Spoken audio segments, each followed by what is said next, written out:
Welcome back to Beyond the Uniform. I'm Justin Asiri, and my goal is to help members of the military community thrive in their civilian career. Today's episode number 360, CBS's Tough as Nails with Kelly Murphy.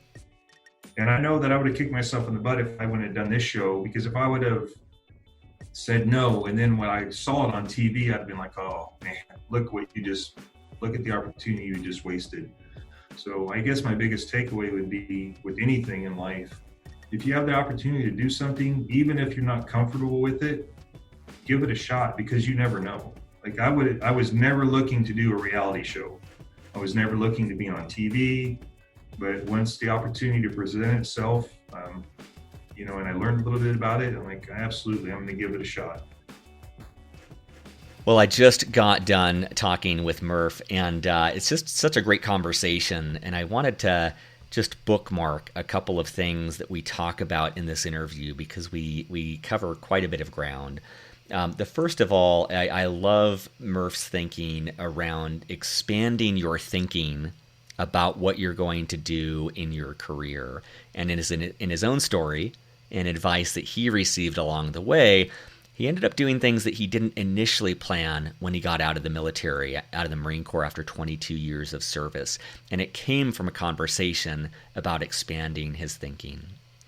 He has great advice around never stopping your pursuit of your career. And there's stories you'll hear about when he kind of backed off or thought he had a job and then it fell through. And I think it's great advice for both career hiring as well as sales.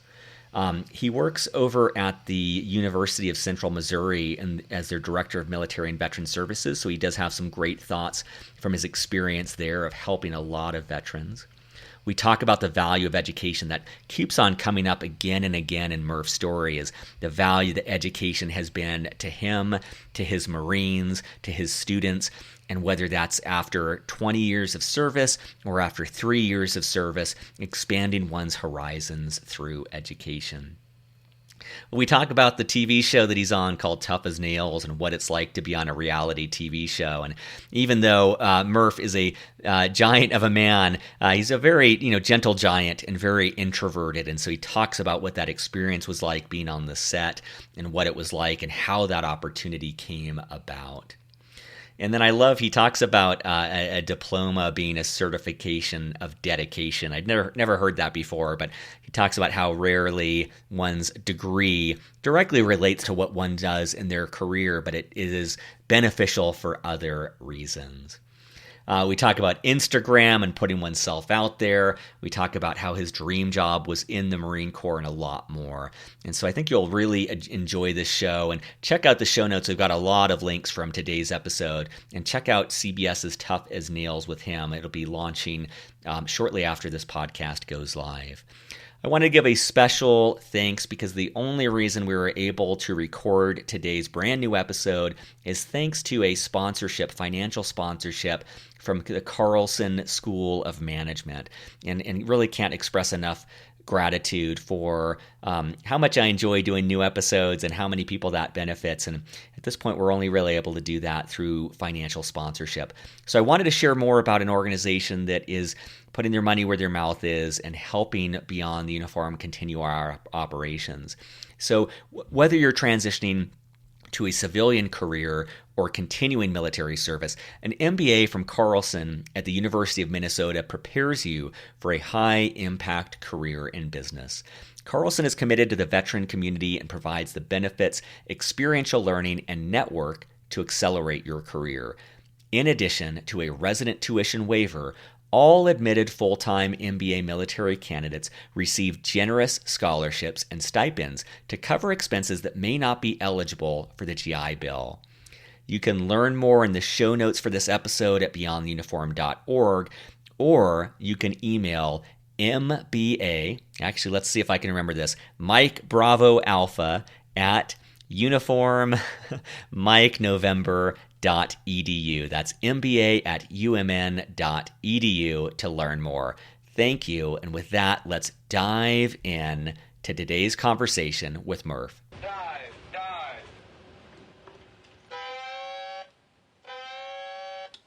Well, joining me today in Warrensburg, Missouri, my guest is Kelly Murphy. Murph, welcome to Beyond Uniform. Well, thank you very much for having me. For listeners, I want to give you some background on Murph. He is the Director of Military and Veteran Services at the University of Central Missouri. He is also a competitor on CBS's new show, Tough as Nails. Tough as Nails is a competition series that celebrates everyday Americans who roll up their sleeves and don't think twice about working long, hard hours and getting their hands dirty in order to keep their country running. On the show, competitors compete in challenges that take place at real-world job sites. Murph served in the Marine Corps for 22 years, and since his military service, he's worked as an adjunct faculty member at Central Texas College, at Columbia College, and also he worked at Lowe's as a humans resource and training manager. So Murph, maybe to start off, anything to add to or amend to that bio? I would say that, so I was adjunct faculty actually when I was on active duty. So I taught for Columbia College and Central Texas while I was on active duty. So it was a little different. Well, and I taught overseas on aboard a ship as like a faculty. Well, I guess the best way to describe it. So when I was with 2nd Battalion, 5th Marines, I worked with Central Texas, and I was allowed to conduct class aboard the USS Dubuque while we were at sea. So we had some Marines and some sailors on the ship take college classes, and I facilitated the college class for Central Texas. Then once I finished my master's degree, then I was able to become full adjunct faculty, and I taught at Fort Leonard Wood in the evening time for night classes for mostly adult learners that were trying to finish their education. Was that, I love that you were doing that on active duty. I'm curious, were you planning ahead and thought like, I might do this for a career, I want to build this up? Was it for fun? Was it making some side income, or what was driving that? It was a little bit of both. I had a tour in the Marine Corps as an instructor for my MOS, and I enjoyed teaching. And then once I finished my master's degree, I thought, well, I'll do some college stuff to see how I like it. So I taught for those two universities. It was some good side money, but at the same time, it was also a chance to see if working in higher education is something I would enjoy once I retired. And then my route kind of took me a little bit different to the HR side. But it was a good opportunity to kind of teach again, because it had been a while since I taught for the Marine Corps as an instructor. But it was good to have those skills and kind of use those skills again. And instructing is pretty neat, because sometimes you get the student that just doesn't get it, and then you just change the way you say something or change a word around, and you just see the light bulb go off, and you're like, wow, I did that, The words that I use actually help that person comprehend. So that's a pretty good feeling when you can help somebody like gain knowledge, and it was your tools from your toolbox that you use to help that person. I think it's great first of all, for listeners who are on active duty to see that example of just, using your nights and weekends to build up this skill set and taking proactive steps to get ready for what you might do after the transition. But I also love that. I've always had a lot of respect for educators and that skill set of being able to find the right way to explain something. And I just imagine it as the Olympics of juggling, of having to take a concept and try in different ways to present it to a wide spectrum of learning styles. And so it's great that you get that fulfillment from what you're doing. Yeah, college was something I never thought I would do. In high school, the reason I joined the Marine Corps, I was 17. It was my senior year. It was February of my senior year, and I'm in English class right before lunch. And my friend Vernon turns around to me and says, "Hey, what are you doing after school today?" I'm like, "Nothing." He's like, "Why don't you go talk to the Marine Corps recruiter with me?" I'm like, man, Vernon is really looking out for his brothers. And Vernon was just looking for people to join so we can get promoted out of boot camp. So I'm like, all right. So in retrospect, but I'm glad Vernon turned around to me, because he said, "Let's go talk to the Marine recruiter." And I said, "Hey, great." So I went and talked to the recruiter, and like that Friday, I enlisted in the Marine Corps for 6 years. I knew that I wasn't ready for college. I was a decent high school student, maybe B's and C's. So, but I knew that the classroom environment wasn't for me. I had actually checked out some trade schools. I looked at an automotive school in Utah, and just nothing seemed to really fit what I wanted to do. Then talking to the Marine Corps recruiter, he's sitting there in his dress blues, looking all pretty basically, and you're enamored by the uniform. But then he talks to you about like, what do you want to do? Like, what are your goals in life? And we talked about that, and I just felt that the Marine Corps was a great fit. And then before I knew it, my first 6 years was up.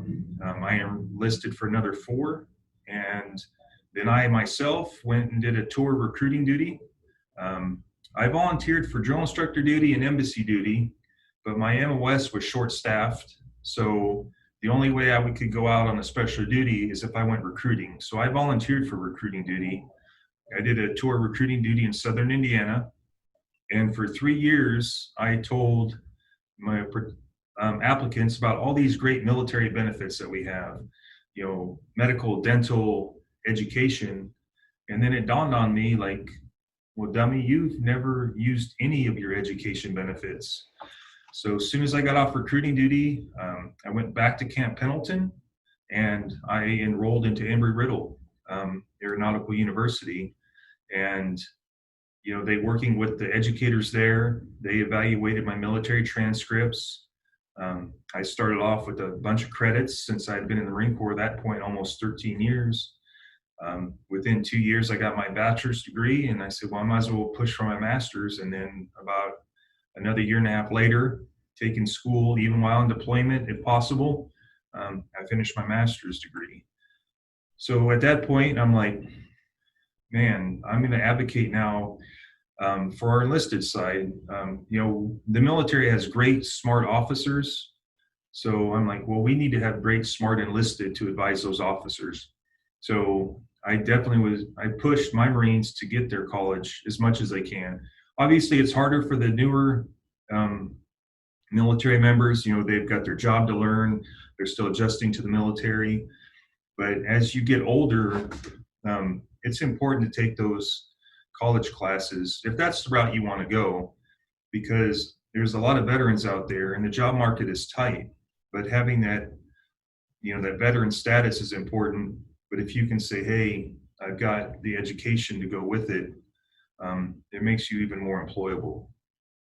I love that all of that came from your following your own advice and realizing that there was something you could take advantage of. And I especially appreciate how you've paid that forward to your Marines. And I think it is so powerful to be able to get education for free or subsidized from the military. And it's great that you're paying that forward to others.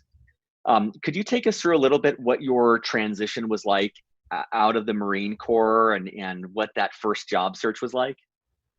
Well, so what had happened, I was at Camp Pendleton, and I had done back-to-back deployments with 2nd Battalion, 5th Marines. So the Marine Corps says, you have to go somewhere non-deployable. It's your time to rotate. So my list of choices weren't very big. There was a couple reserve I&I spots on the East Coast, and then Fort Leonard Wood was an option, which Fort Leonard Wood, also they joke about it, calling Fort Lost in the Woods, because it is literally kind of in the middle of nowhere, and it's in the south of where I'm at now in Missouri by about 2 hours. But it's an Army base, but it has a lot of joint training. The Marine Corps has 4 schools at least 4 schools at that time. So I ended up going to Fort Leonard Wood. And I was there for about a year. And in that time, I went to several retirement ceremonies. And then the key thing that I took away was every time somebody retired, they said, I want to thank my significant other for raising our children.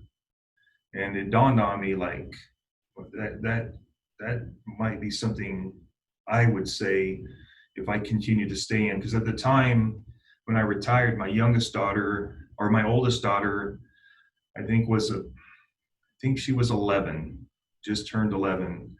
And I thought, well, I had just missed almost 2 years out of their life through back-to-back deployments. So I made a decision to retire at 22 because I would have been in 30 years actually this year. Like my retirement ceremony, I'm looking at the date. So my retirement ceremony was 8 years ago this coming Sunday. So it goes by fast. But the opportunity to retire, I did it really because I wanted to watch my kids grow up. I didn't want them to go through more deployments. And I'll talk about that on the show. You'll see like the emotion when it comes to talking about saying goodbye to your children for deployment. And I think all military service members understand what that feeling's like. So I thought I was ready to retire. You know, I got my master's degree. I was in aviation. I had a diverse background, recruiting duty, you know, time in the infantry, you know, my time with my various companies out of Fort Leonard Wood. I was with the Motor Transport Company and the Construction Engineer Company, you know, senior enlisted. I thought I was really ready to retire. And then, bam, the job market. I applied, I think, to about 60 to 70 different jobs when I retired. I would kept a spreadsheet basically when I applied to a company, the date I applied. Out of those 60 to 70 companies I applied for, I got 5 interviews. And then out of those 5 interviews, I only got 1 follow-up interview. And so that interview was with a company out of Illinois. So they actually paid for my travel and the family. We traveled up to just south of Chicago for the weekend. Then the interview was that following Monday. They paid for everything, the hotel, food. And I thought, wow, this is great. And then their selection process continued for another 3 weeks. And then after about a month, I got an email saying, sorry, you weren't selected. I'm like, wow, that is, that's definitely what that taught me was don't put all your eggs in one basket. So it was disheartening. But I was going to as many career fairs, as job fairs as I could, that Fort Leonard Wood was hosting. And then one day I stepped up to the Lowe's table. They had Lowe's Home Improvement had a table, and their HR manager was a retired sergeant major that I had met. He had retired from the Marine Corps from Fort Leonard Wood before I got there. But I had met him as the former sergeant major, and he said, dummy, why don't you apply to Lowe's? I'm like, well, what can I do at Lowe's? He's like, well, you need to expand your thinking. He said, what do you do as a senior enlisted Marine? And, you know, I laid it out. He's like, look up what HR manager does. So I'm like, okay. So I did, and a lot of it was paralleled. So I applied to Lowe's, and then a few days later, the area HR manager for the area that I applied for called me, asked if I was interested in an interview. I said, absolutely. So I drove up to Warrensburg, Missouri, spent a day kind of looking around, went to the Kansas City area, did the interview, and secured the position with Lowe's Home Improvement. So I think what the job search taught me was as much as you think you're ready, it doesn't hurt to be over-prepared. Also be prepared for disappointment when you're transitioning, because the dream job that you think is out there for you, 20 other veterans want that job as well. The job market's tough. There's a lot of veterans out there that are just as equally qualified as you. So the company has, I won't say a lot of options, but they have a very refined process. And then if you don't make the first cut, don't get disappointed, keep trying. But I put my resume out to almost any company. If it was a job that I really wanted to do, that is. But, you know, I found 60 to 70 different positions that I thought I was qualified for. Like I said, I got 5 interviews and then, you know, just the 1 follow-up interview. So There's so much I love about all of that. First of all, I appreciate hearing your story of the reason for transitioning out of the Marine Corps. And I think that for listeners, I think that's an example of we all are unique in our aspirations and our families and where we're at in life. And seeing that that was the right time for you to switch gears and show up for your family in a different way. I think that's perfect, a perfect example. And then, from my standpoint, I've done a tremendous amount of sales and sales work. And so when I hear your HR or your job search story, I always put it in a sales funnel perspective. And I'm hearing it and thinking like, well, yeah, that makes about sense. You apply to 60 jobs, you get 5 interviews, and then maybe one of them goes forward and then that doesn't even work out. And I think it's good for especially those who are recently transitioned out of the military or on active duty to adopt that mindset that Murph is talking about there of like, it is a numbers game, and it may be surprising to think of a 60 to 5 to 1 ratio, but that's probably pretty representative.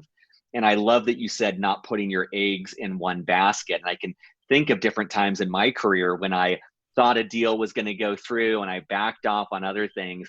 And it's really built up this muscle of like, until the deal is signed on paper, I'm 100% on everything else. And I think the same applies for job search is like, until you are starting even in that job, just really going full throttle. Because I've even heard stories of people where an offer was rescinded or there was coronavirus hit and then something was pulled away. And so never backing down until it's there. I think that's great advice. And I think, once you find your job, if it's your dream job, but if you think there's still other opportunities, it doesn't hurt to still continue to apply, or at least keep your resume up to date. Because what happened about last year, Lowe's Home Improvement made the decision to eliminate the HR position from their stores. So I was given a lot of notice, actually 2 years ago. So 2 Octobers ago, Lowe's Home Improvement pulled all the HR managers together throughout the whole United States and said, hey, unfortunately, with the new direction the company's going, we're eliminating the HR role. So I was like, wow, now I'm on the job search again. So I was working on the resume again. I was always trying to keep it up to date. When I did more training, I would add it, or I would update my years of experience with Lowe's. And then the opportunity came up. I knew about my center here that I'm at now, because as the HR manager at Lowe's, Lowe's is definitely a veteran-friendly company. So we do a lot of hires in the spring. So I would bring my job postings to the center where I'm at now, looking for veterans. So I knew about this center. I didn't really know the scope of everything they did, but I had a good idea. And then about the time I was looking for employment, the former director here took another position at the local Air Force base, and just perfect timing. I ended up starting here July 1st of last year, with my last day of Lowe's being July 13th. So I took vacation days at Lowe's, my last 13 days there, so I could start here on time. That's awesome. I think that's great too. Just always thinking of what could be next. I think of all the people I've interviewed who faced an unexpected transition from the military due to injury or family circumstances. And that's kind of cultivated this thought of like always being ready, even if you think you're not going to transition for 20 years, always being ready. But when you say that about your own civilian career, it makes me realize that too, of like always being ready for an unexpected transition. It does lead in, I wanted to ask about, I said at the start, you're the Director of Military and Veteran Services at the University of Central Missouri. I'm just curious if you could share a little bit more about that role and also insights, because I imagine, given your background and your current role, you've seen a lot. So any advice you'd give to our audience about their career search or transition or anything that might be relevant? Yeah, I would say, so what my center does here is I have a few people that work in the office. They're called certifying officials. So when a veteran or veteran family members. So anybody that's using any kind of state tuition assistance, federal tuition assistance, any version of the Montgomery GI Bill or post 9/11, they come through the center, and those two individuals certify their benefits. So, and they help them with the process of working with the VA to get those benefits certified. So they get their housing stipend, their tuition paid. So my center provides those services through the certifying officials. Plus, we just provide a place for veterans to hang out. We have computers for them to use, a conference room, coffee. We get coffee from a lot of veteran organizations for free. They just ship us coffee. We just try to provide a good atmosphere for veterans and family members to hang out. We also invite non-traditional students to come in as well. We do veteran service projects where we send a group of, half the group is veterans, the other half is traditional students, and they go out and work on the Appalachian Trail for several days. And they have bonding exercises that they do, and it really breaks down the barrier. You have a traditional student that says he or she's just a grumpy old veteran. And then you have the veteran looking at the traditional students saying they don't know anything, they haven't been anywhere. So the doing the trip really breaks down a lot of barriers. And it's been really good for the university. This is something that was started before I got here. Our trip this year to the Appalachian Trail unfortunately got canceled due to coronavirus, because we had just started another one this year to go to Colorado. So we're going to take two groups, but unfortunately both got canceled this year, but we have plenty of volunteers for next year. But I would say for the veteran that is retiring, I would say that if you're close to retiring, I hope that you started some school. We do have retirees that do come to college after they retire. And the biggest thing I hear them say is, man, I wish I would have started this when I was still on active duty. Because what they're telling me is they feel like they're behind their peers, because their peers have already secured jobs where some of these veterans are telling me, you know what, I would have probably had that job that I really wanted if I would have had my degree already. And to the veteran that, is thinking about making a career, I would say start your education as soon as possible, at least get some classes in. And to the veteran that serves, their first enlistment and decides to transition out, take advantage of your benefits. I have a lot of first-term veterans that come to the center.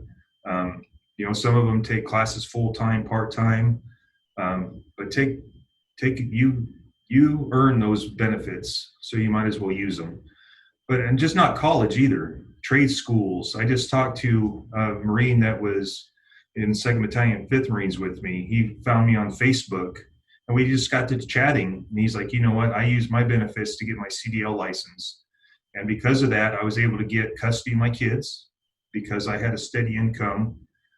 He had a bad breakup, but he has custody of his kids, and he didn't lose any income due to the quarantine or anything like that because of his job. But he used his military benefits to pay for his education for his CDL license.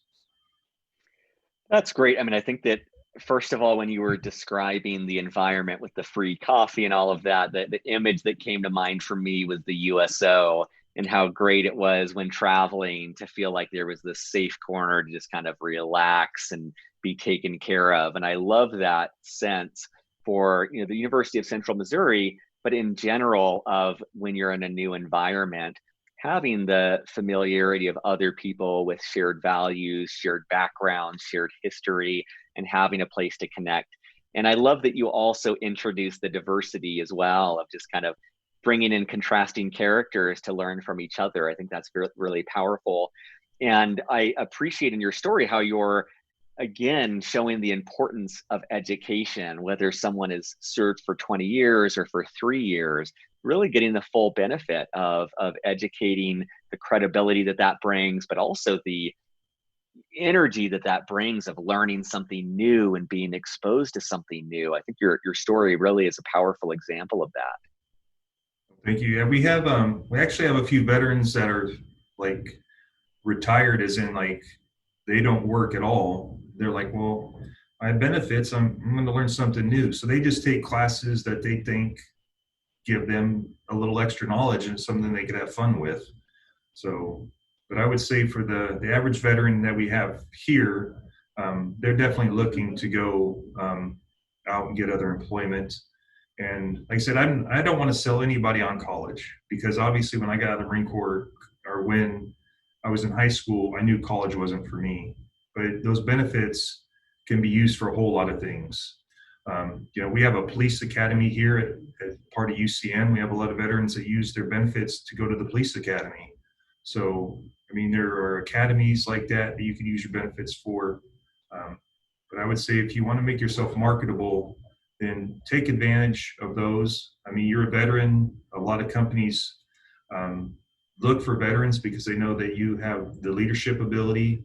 They know that you can be organized, on time. You've proven that by your service. But the education is just a plus. I call sometimes a diploma a certificate of dedication. It shows that employer that you dedicated enough of your time and your efforts to get that document. Because my job has nothing to do with my degree. So, but they know that I did sacrifice my time to get that certificate of dedication, if you will. That's great. I've never heard that before. I'm just jotting that down. I think that's a great perspective. Let's switch gears just a little bit, and I want to talk about CBS's show Tough as Nails. First of all, just to set the stage for some of our discussion, how would you describe the show? I would describe the show as, let's say, so for the military's perspective, let's say that you got orders to go to a unit that's deploying within a month. So you're like, okay, so it's high tempo, high speed. You've got to get to know everybody really relatively quickly. You have to get to know people's strengths and weaknesses. You have to overcome a lot of maybe objectives at a fast rate of time. So I would say from the military perspective, it was almost like getting ready to go on deployment at a short minute's notice. Getting to know a group of 11 other people, getting to know the way things are set up, done, rules, like whatever the case might be. That's kind of what it felt like in a way. How did the whole opportunity come about? Like, how does one end up on a TV show?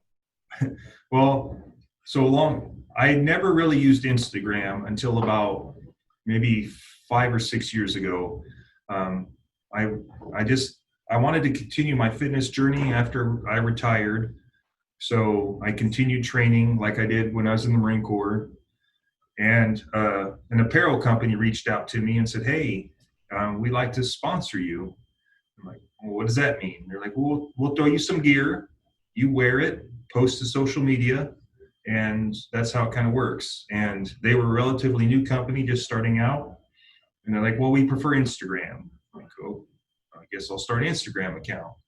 So my Instagram, I just use really for my athletics and just for fun stuff. And last January, a gentleman sent me a message saying he's from the Discovery Channel and he'd like to talk to me about a show. And I'm like, yeah, whatever, right? I didn't believe it. He's like, here's my name. So I researched his name and he was a legitimate gentleman. I'm like, wow. So I did some casting with them for a show on the Discovery Channel and didn't hear anything for a while. Then out of the blue in October, he sent me a message and said, hey, I'm not casting for this show, but I think you would be an awesome fit for this show. And the show is called Tough as Nails. And he's like, here's the link to apply. And I said, oh, sure, I'll apply. Well, I applied, and then within a few days, I think within a day, I got a message from the current casting team from Tough as Nails saying, hey, we'd like to do a Zoom interview with you. And then that just led to the next step. I'm not sure about how much of the process I could talk about, but it led to another Zoom call and an invitation, and I accepted to be on the show. Was this something where did you need to put your job on hold and were you there like almost on a deployment for weeks or months, or was it something that you were doing? Like how did it integrate with your normal life? Well, when I got the invitation to come out, I was told I need to be gone for multiple weeks. So I actually scheduled an appointment with the university president, and explained to him the purpose of the show, and just basically a little bit about the show. I told him about it as much as I was allowed to say, and he blessed off on the trip. And so I was able to take basically leave of absence from work, to go out and do the show. That's awesome. Have you, I have a question, but first I was wondering, have you seen like the edited show? Like, have you not seen it yet? I have, the only thing I've seen is the TV commercials. Yep. And then a post that was made on Viacom CBS's Instagram page yesterday. It's the most I've seen of the show.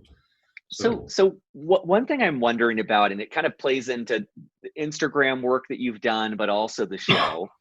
This is, 350 interviews in with veterans. One of the themes that usually comes up is, I think there's something in most of us, we're hardwired to not want publicity or not put ourselves out there publicly, or, it comes up with veterans maybe underperforming in a job interview because they don't want to boast about themselves. It comes out in networking where veterans talk about it's hard for them to like sell themselves. And I'm just I'm guessing that like there's some component of both Instagram and being on a show where you do kind of have to sell yourself, or you do have to be seen publicly. And so I'm just wondering what that was like for you, or any advice you have for veterans who might be a little bit hesitant to put themselves out in a job interview and networking in different environments, about how to do that in a way that feels authentic. Yeah, it's funny because I'm a pretty quiet person. Anybody that knows me, like, they're shocked that I even did something like this. I've lived in my neighborhood now for almost 7 years. I really don't know my neighbors. I wave at them, but we don't communicate with each other. I'm nice to them, friendly, but I just like to keep to myself. So, so it's a little different to do something like this, but just the same. I guess the reason I agreed to do it is because I did the show really because I wanted to prove to myself that I could still bring it to the table. I just turned 48 about a week ago, and I retired because I wanted to watch my kids grow up, but also, I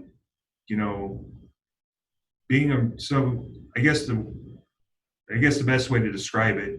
Yesterday, I was talking to somebody here at work, and we were talking about jobs, and she's like, "What's your dream job?"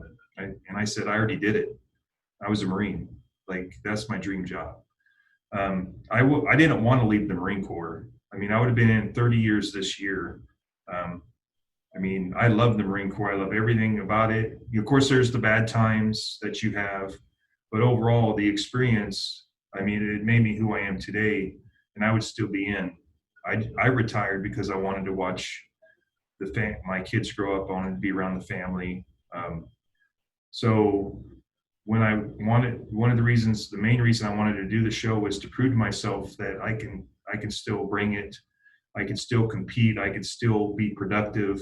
I know I do that here at work, but I wanted to do the physical and the mental all at the same time. And the show was a great opportunity just to exercise a lot of skills I haven't used in 8 years. So when people ask, well, would you do it again? I said, absolutely. Like I said, the interview yesterday that I got to see on Instagram, I used the line, I try to live life to its fullest, and doing the show was like a check in the block of life. Not many people get the opportunity to do something like this, and I didn't want to turn it down. I've been places overseas, and there's opportunity to do something, maybe see something. I'm like, well, let's go see it, because when are we ever going to be back here? When are we going to get that chance to walk through Petra again? Or when are we going to get a chance to see this part of the world again? So I mean, I try to take advantage of every opportunity, so I didn't really want to let the show pass. So, I mean, I guess the driving force of not wanting to pass up an opportunity is the reason I did the show. The two things that come through for me on that is first of all, I admire this sense of pushing yourself and finding, nearly a decade out of the military, finding new ways to be at your edge and to be out of your comfort zone and to be challenged and to have that uncertainty of success or failure. I think that's really admirable. But the second thing that comes through to me, and just my external observation, is you're getting out of your comfort zone and you're putting yourself out there on this show.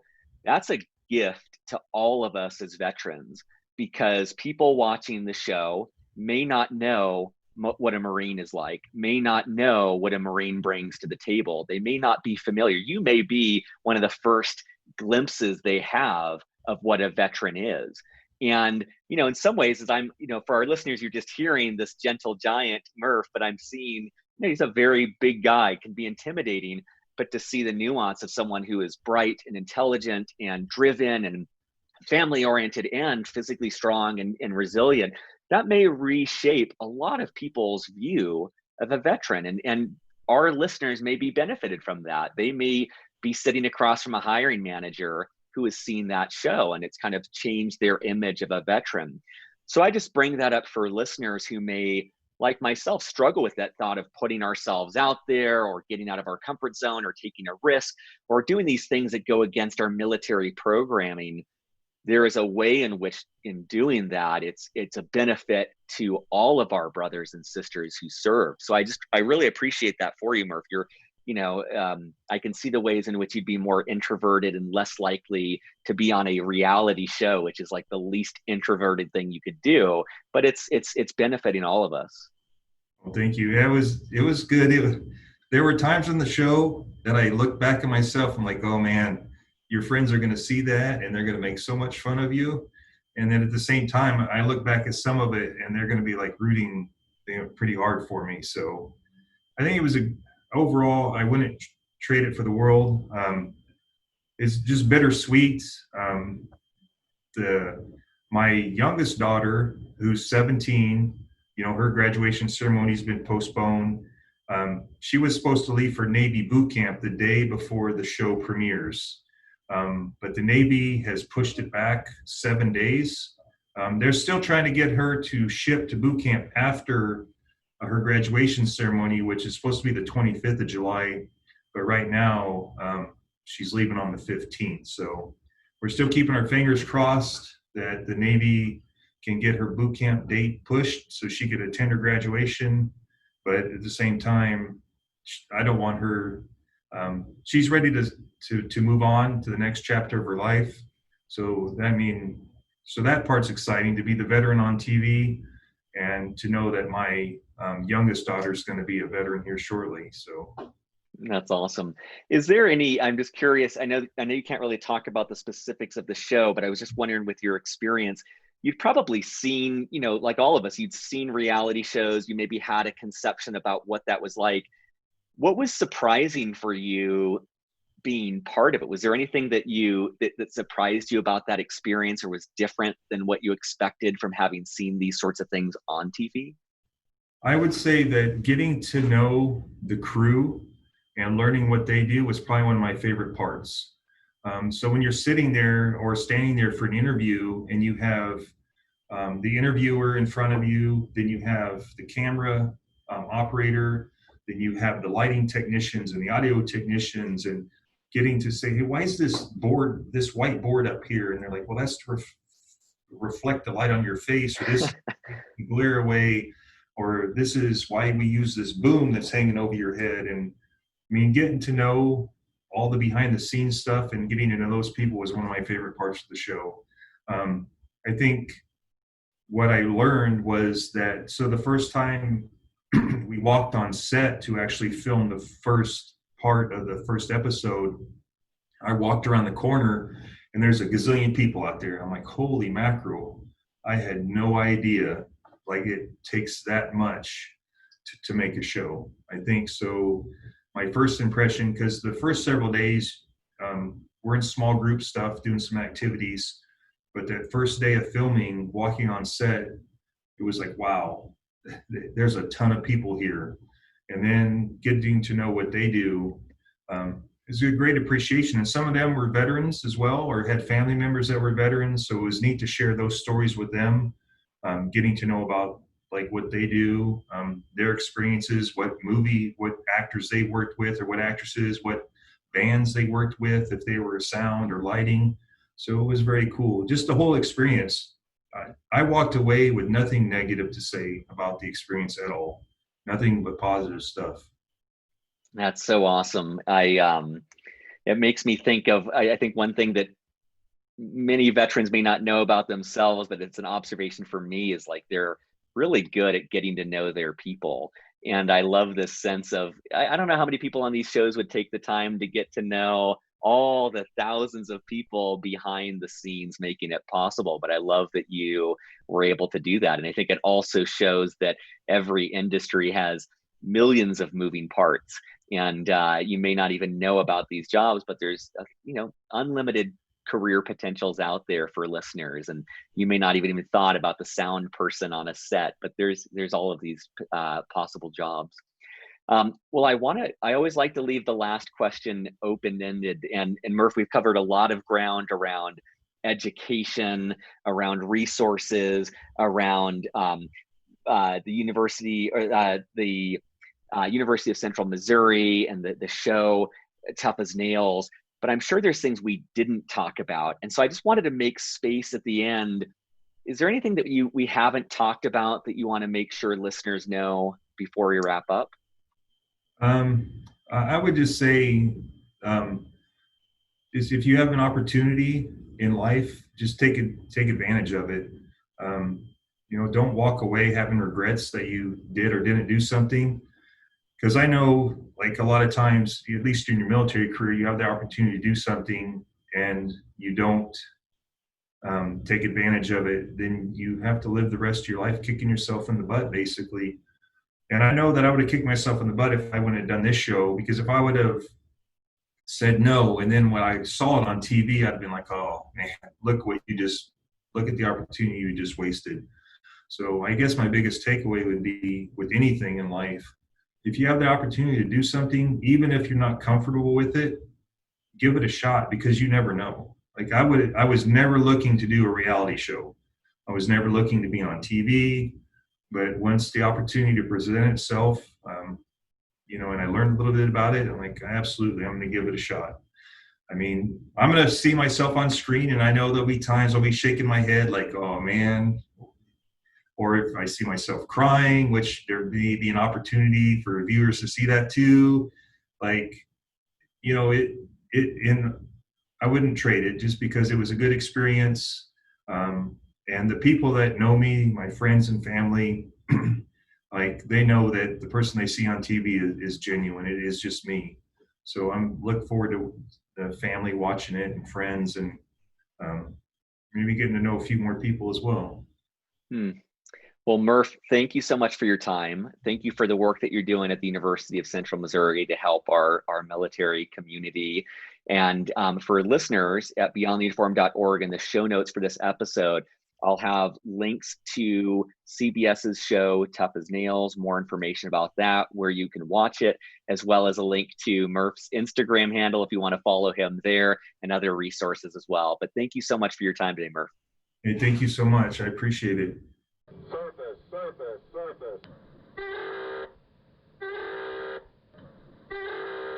Beyond the Uniform is written and produced by me, Justin Nassiri, with help from our Chief of Staff, Steve Bain, and our editor, Kathleen Dillon.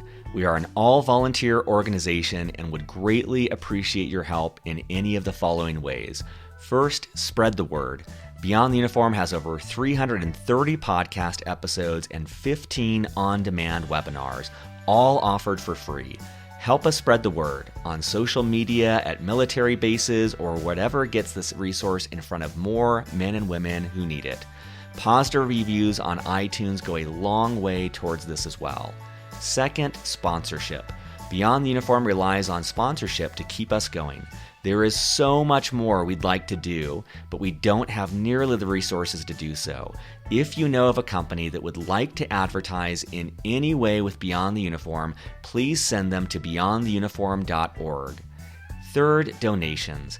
If you're in a financial position to donate, you can find more information on the support section of beyondtheuniform.org. At our website, beyondtheuniform.org, you'll also find 330 plus episodes categorized by industry, functional role, and more. You'll find a link for live events, typically 4 per month. You'll also find both free and for purchase books that take a deeper dive on topics related to career growth. Thank you for your support as we aim to help members of the military and their families thrive in their post-military career and life.